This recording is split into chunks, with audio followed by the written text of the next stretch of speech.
What do you call a black woman in the cockpit of an aircraft? A pilot. I suspect many of you thought exactly that. And for others, you may have feared my response would be offensive. If you thought something other than a pilot, you're likely a victim of how governments, industry, and professional organizations have co-constructed the image of a pilot to be a tall, white, heteronormative male who is calm, confident, and intelligent. I know this because I love aviation. I spent a decade working in the industry, and today I continue to conduct research in this space. My findings are representative of what social transformation looks like and what it doesn't look like.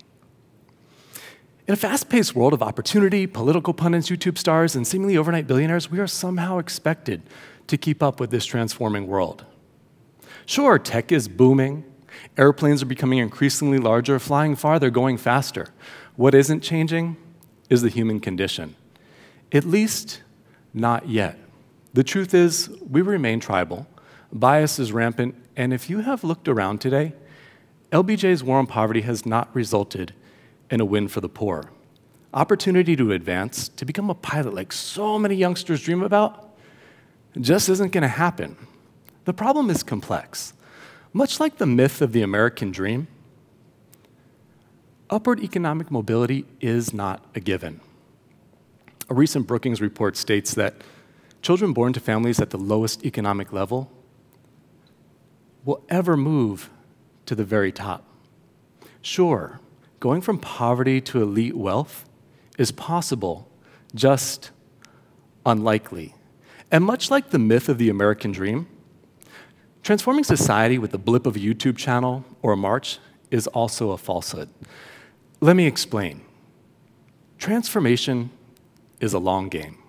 From the right for women to vote to the rights for women to become airline pilots, foundations must be laid, coalitions carefully crafted, and relationships sustained over the course of generations.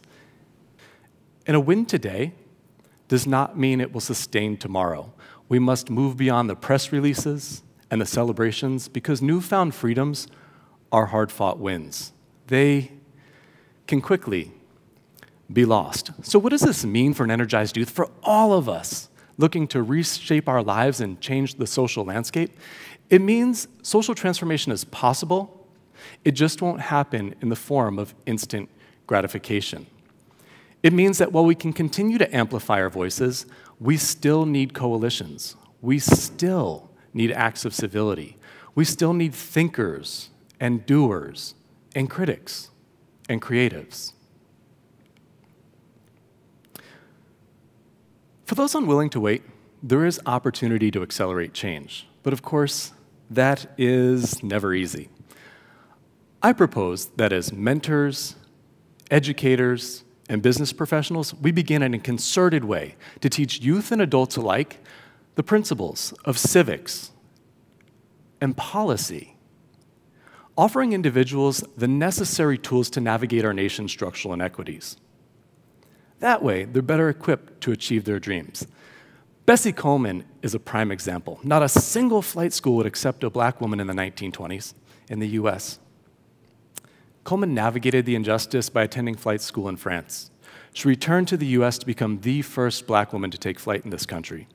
It wasn't until 1994, 73 years after Coleman made history, when Patrice Clark Washington was named the first black woman as captain of a major US airline. 73 years!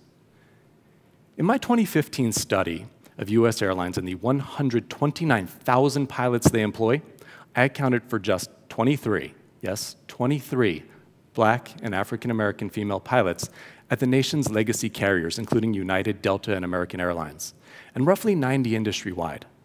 Let me say that again, just 23 black and African-American female pilots at our nation's legacy carriers. Transformation truly is a long game. Like Bessie Coleman, we must look ahead even farther than our eyes can see. When things don't work out for us the first or the 10th time, we mustn't become disenchanted. The idea of a pilot being a tall, white, heteronormative male is simply a product of how governments, industry, and professional organizations have constructed it. Diversifying that image must also be a constructed effort.